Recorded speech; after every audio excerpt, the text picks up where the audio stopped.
You comfortable? Mm-hmm. Awesome. All right. All right. Thank you. All right. Yeah, this would be fun. All right. Welcome, friends, to the Magical as Fuck podcast. I'm Nicholas Bauer, or NJB for short, and today I have my guest, Suna Senman, renowned author and super magical being. Suna, tell us about your books. Well, I've always written since I was young. Awesome. And in fact, I have a poem from when I was 10 years old. In my first book, Being, I decided that I needed to publish. In 2007, I came out with Being, a Process. And it's basically about recognizing yourself as the truth. You know, people look for reality, they look for the truth, and your experience is the truth. And then after this, which is about yourself, I came out with Peace, Discovering Life's Harmony Through Relationships, which then goes from individual to relationships. And it in itself is a relationship between me, the author, that asks some questions, has some exercises, have some like food for thought to bring out your own inner wisdom. Oh, nice. And then it's supposed to be a trilogy with Full, but Full I have not written yet. Okay. Yeah. All right. It's still in the works, right? It's still in the works. Okay. Because I think it has to happen when I've reached that level of spiritual maturity. Ah, okay. Yeah. I can understand. Yeah. But I did get, actually, April 2020, as the world shut down, I felt Mother Mary say, just get a blank notebook and start writing. And she gave me 13 days guidance. Ooh. And that's the one I feel just should be everywhere. Everybody should have it. It's a little pocket. And you just do one every day for 13 days and can repeat again. And for me, after repeating it for 2.5 years is when it dawned on me, what she said on day 11, not to get upset with yourself for succumbing to the programming and such. She said it was part of the deal that you should be able to remain in physical form on Earth. But now the contract's broken. And I thought, oh, that's what the shutdown was about. Because we were free to see the truth and to see what is. And that's why there had to be this heavy propaganda to make sure we were afraid and shut down and isolated from one another and such. So it made sense to me. Yeah, and this one I've read, very good. And if they want to get your book, where can they get it? Well, it's on Amazon, yeah, and I think Barnes and Noble. You can order it there, and yeah, all of the books. You have to put my name in, Suna Senman, and you'll find them. Awesome. Yeah. And we'll put a link in the bottom so you can get there easily. Yeah. And okay, the other two books, one is a children's book that I published in 2015, and this is the 10 Qigong movements that everybody should do every day, but it's turned into an adventure, the Dragon Adventure. And it is part of my program I worked with. I had a children's program I did for 16 years, instilling healthy habits physically, mentally, emotionally, and socially. Amazing. So it's got a little introduction to parents about, what it's for and how to use it. And I think it's a great thing to do with your kids, especially for grandparents to do with their grandkids. Ah, yeah. Because they need that movement. Everybody needs more movement. Yeah. Amazing. So, yeah. And then there's one I did under a pseudonym. Ooh, okay. Because it's a trigger. It's called Left Embrace. And it's these little scenarios that I'm pretty much sure that I'll trigger anybody who reads this, because they're scenarios that make you feel abandoned and embraced or whatever. And because I've worked with a lot of people, and some of these stories come from the people I worked with, but nobody will know who they are. Some people might recognize themselves in it, but it's kind of going from trauma to resolve of that, to forgiveness, I guess. Oh, wow. Yeah. Okay. And there's things, and then there's the artwork from an artist that I was working with who did the artwork for the Dragon Adventure. So there's all sorts of different art, and then a little thing in there. And I don't know if there's something you want me to read later on, we can do that. Yeah. Yeah. Well, thank you. That's amazing. So you've gotten what is that, 4 or 5 books out, or 5 books out already? Yeah. That's amazing. What Yeah. was the big push that helped you go from this idea to here's my physical copy ready to go? It was just kind of deciding that I write and I need to publish. I just need to get myself published. And that was the first book that I published in 2007, this one being. And I just decided I'm going to have the discipline to write a little something every day. It didn't have to be a lot. It could be a rewrite, but it was like every day I had to do something. I think that's how my spiritual growth has been, is I have the discipline to do something every day. Or if I set a new moon goal, which is for 28 days, I always have 3 goals of something, of things that I have 100% control over. Doesn't matter what anybody else does. So it could be drink more water, meditate every morning, do some yoga, whatever it is. But I do it, and even if it's like I'm going to bed and I didn't do it, I get up and do it. Nice. Yeah. Okay, so that was the one. You said you had 3 things that you do for the new moon. One was Three goals. 3 goals. 3 goals. Okay, So they could be anything that you have 100% control over. that I can control. So 3 goals that I can control over for the new moon, right? Right. Awesome. And then 10 wishes. And those you don't have control over. It could be like, oh, this meeting with this person goes well, or my vacation goes well, or somebody shows up, or I get that job, or whatever it is. But you don't have control over those things. Okay, so it's 3 things that we have control over, and then 10 wishes, which Right. we don't have any control over. Right. Wow, that's powerful, because we have a new moon coming up in just 2 days. Yeah. So Yeah. if you're looking for a new idea for new moon, that's a great one here from Suna. 3 things that you can control, and 10 things that are just beautiful wishes that you don't have control over. Awesome. And then often on the full moon, I'll look and see where I am and everything. Mm. So sometimes I have a goal that I'm going to finish that project, whatever, or that I'm going to work on that project, every day. But at full moon, I get to check in and see how well I've done. And oftentimes, even the wishes are taken care of or on the way to being taken care of. Oh. And that leads us into the reason for the podcast of what is your most magical, synchronistic things that happen in your life, like wishes, where it's like, wow, that's magical as fuck right there. I can believe it, and it's hard to believe for some when we explain it to other people. It's interesting because there's not one major thing, but I can say I got some good lessons early in life.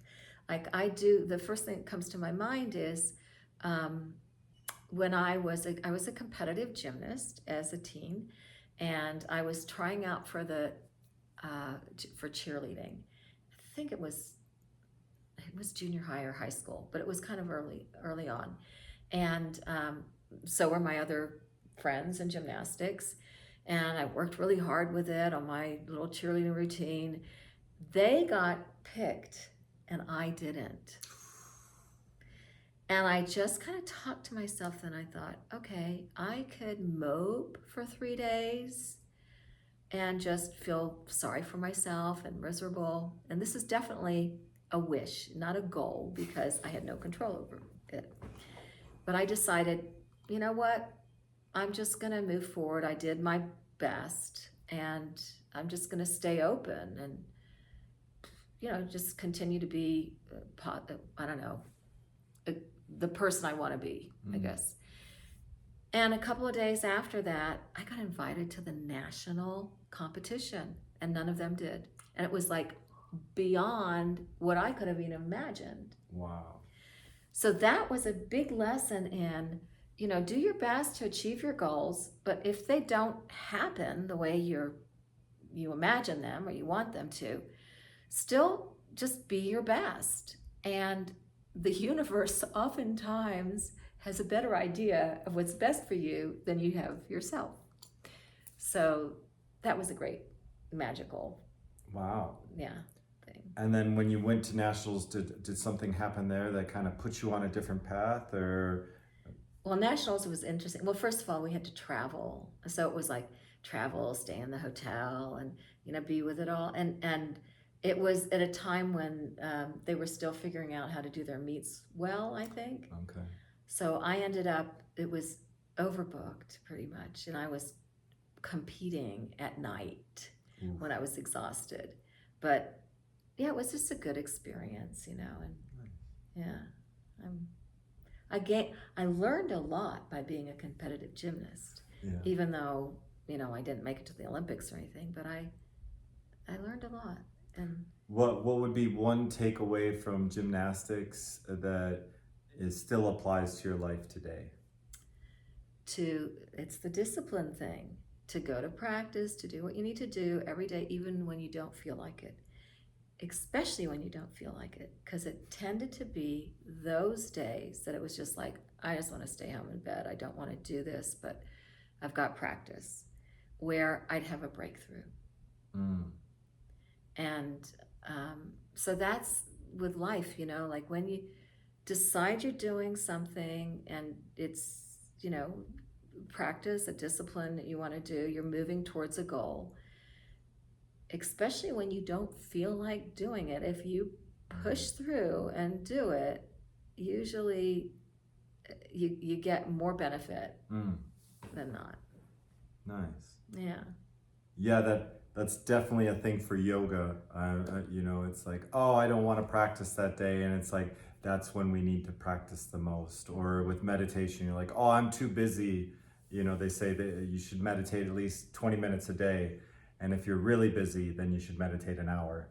Yes, that makes it. And that reminds me of, I did work as a psychotherapist with AIDS patients in an outpatient mental health facility in New York City, in a, pretty kind of rough area in a sense. But myself and the other psychologists that worked with me put together this meditation. I think Bill Moyer had a program on the mind and body or something. And I would tell my stressed out, really whacked out patients too, that you should come to this meditation. And they'd say, I'm too stressed to meditate. It's like, you're not getting the point. It's about reducing stress by sitting still. Mm-hmm. But it's hard to let go of yourself, of your own thinking, your own belief system. If you can let go of your belief system and be open to learning, it's amazing how you can grow. Do you remember the thing that was that helped you just kind of break away from that old belief system? It's ongoing. I'm still finding old belief systems that I'm breaking away from. What's helping me right now are the Joe Dispenza meditations, which is really going into no time, no space, being nobody, being nowhere, being just that all potentiality. And I actually, as I was doing the meditation this morning, walking the Labyrinth, amazing labyrinth here in Alamor de Gordo, which is, I think, going to become a World Heritage Site when it's finished. I had this vision of how you have those, we do this in kindergarten or first grade or something. You do different colors on a paper, then you take a black all over the whole thing. So everything's hidden under the black, but then you can scratch out on the black. That's kind of life in a sense, or divine or whatever, that there's like everything is available, everything. And then you put the blackness over it. And then you get to choose what you're gonna scratch off and manifest. Yeah, you mentioned the Labyrinth here in Alamogordo. That's one of the places that Suna resides, and we've been getting up and doing this a morning meditation walk at the Labyrinth.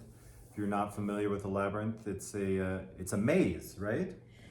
It's different. It's kind of like a maze, but classical labyrinth has a design that was used way back. The women around Jesus, Yeshua, used it. There's one in Chartres, the cathedral in Chartres in France.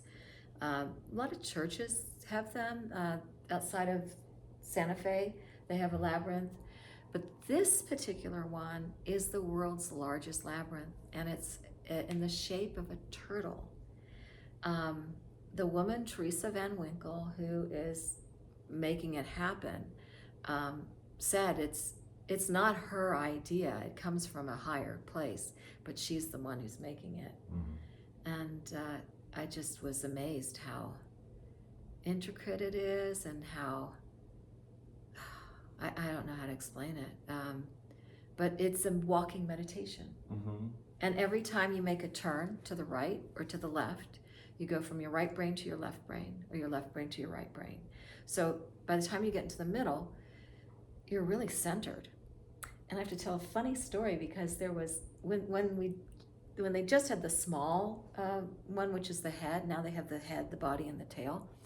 There was a pastor, an older retired pastor, who said, "I hate that labyrinth, because I'll get this great idea and then I make a turn and I forgot everything."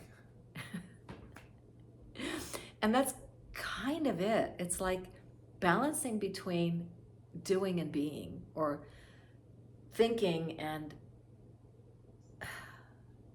just being divine. I don't know. Yeah. Yeah. I've gotten to walk the Labyrinth with her, and then on my own.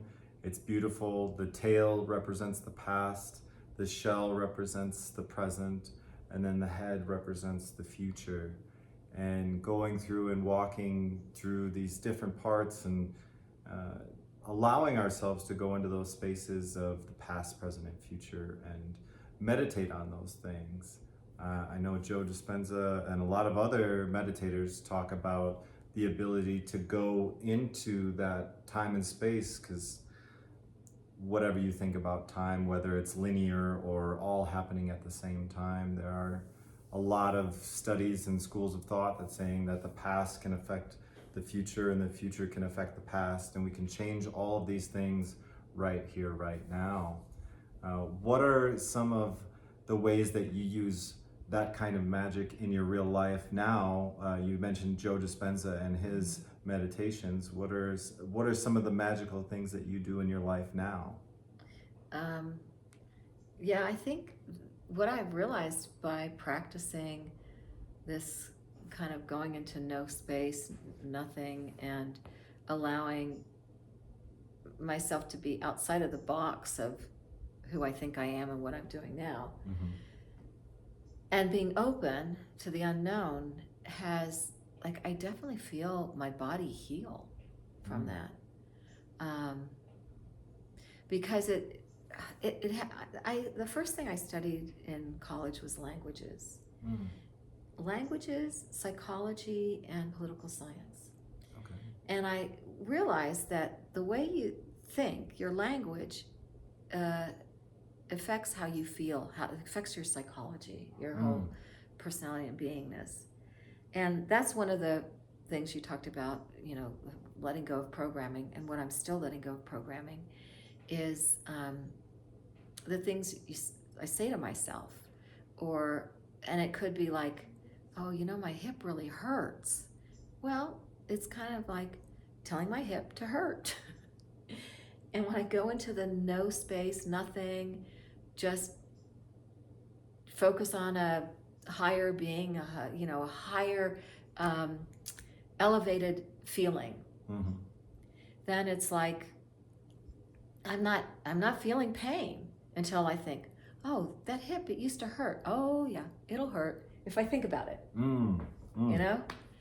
So it's kind of magical. And I've heard a lot of testimonies of people who have healed from anxiety disorders and cancers and all sorts of things. And I mean, because I have that background in psychology and language and the way people think, I realized that cancers are really an unforgiveness energy.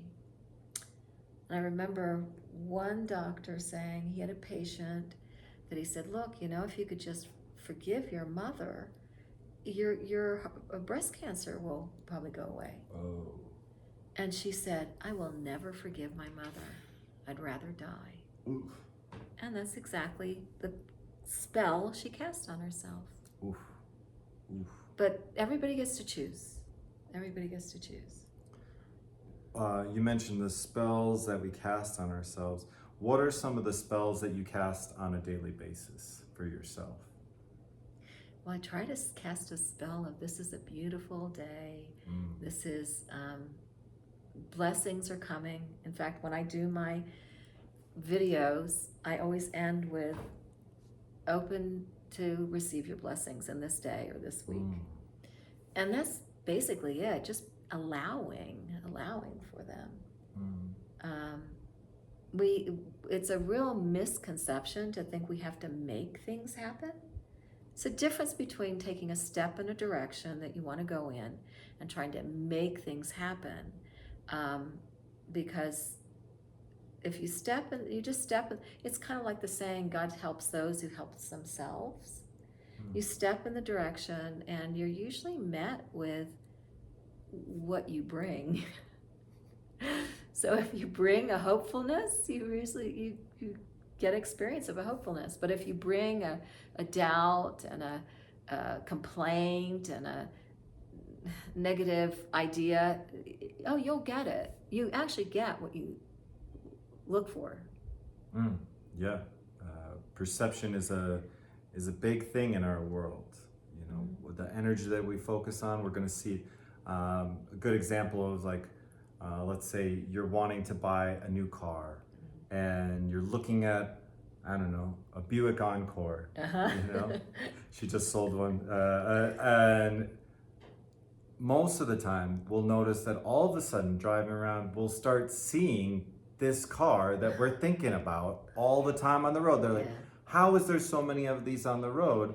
And it's, well, we're thinking about it, so our mind is looking for it out in the world a lot more.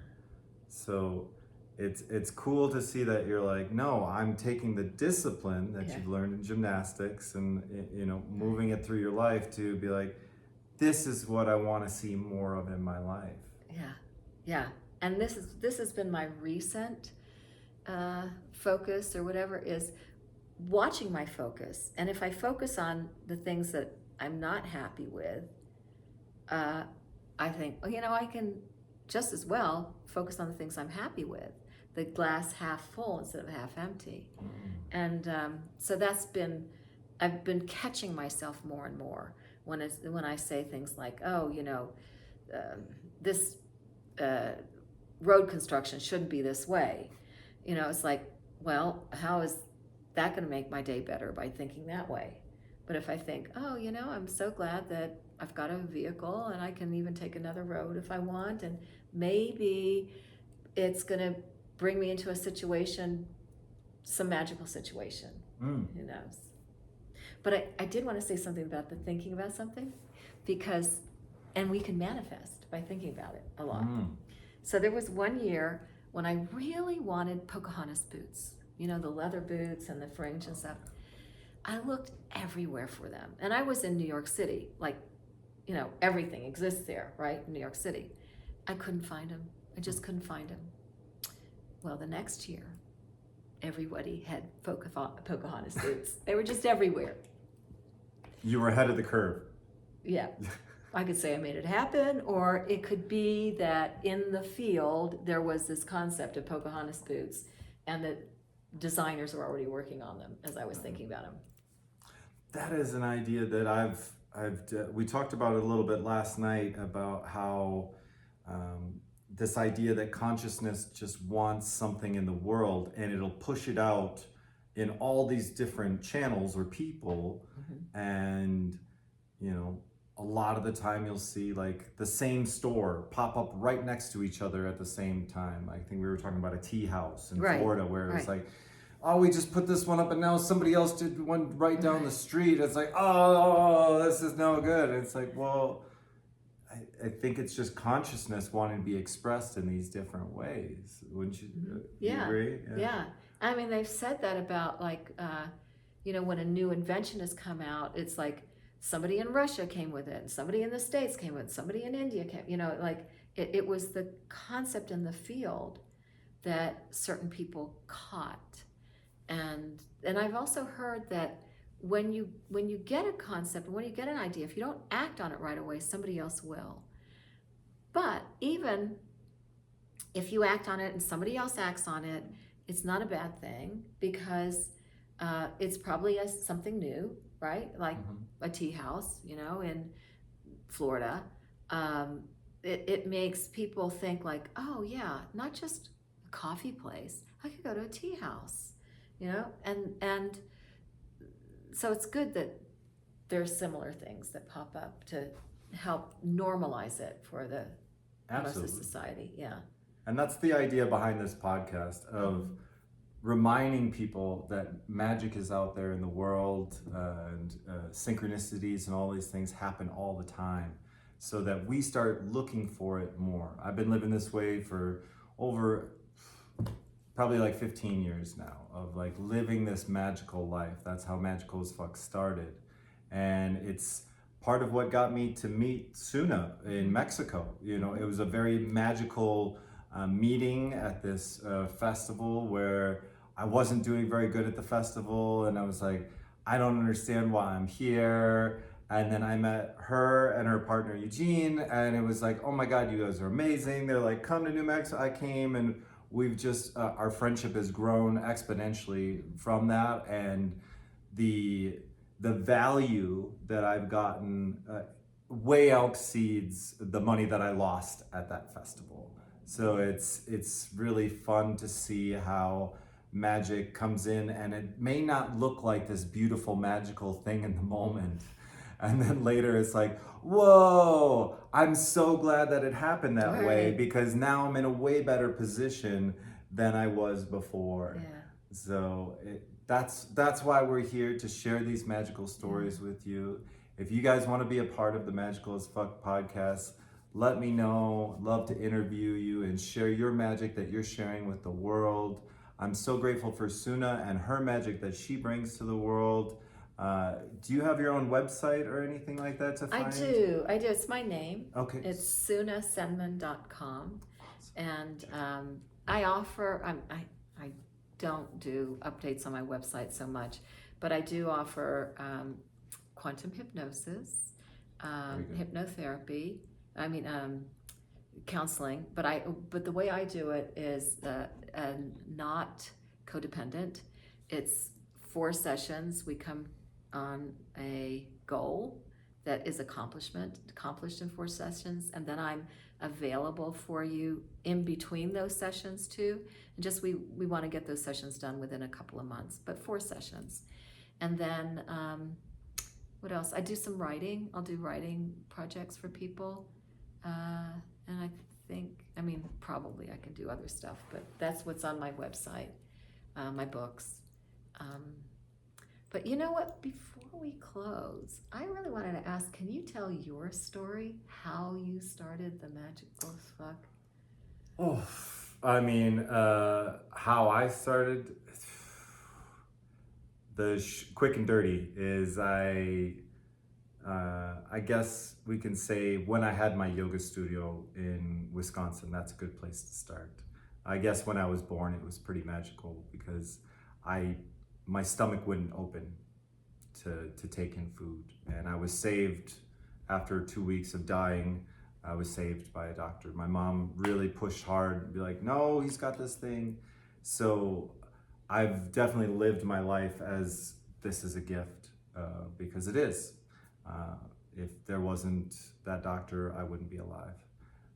So fast forward to about, late 20s, I left my job and started a yoga studio and just had this feeling like I needed to travel, and it didn't make any sense because I finally had a yoga studio, things were going, and it was like, no, just go, just trust, just take the leap and just go. So I packed everything up and left, and I eventually ended up in Mexico, met this guy, Matthew, that we wanted to lead a retreat together. So he's like, meet me in Guatemala and we'll go from there.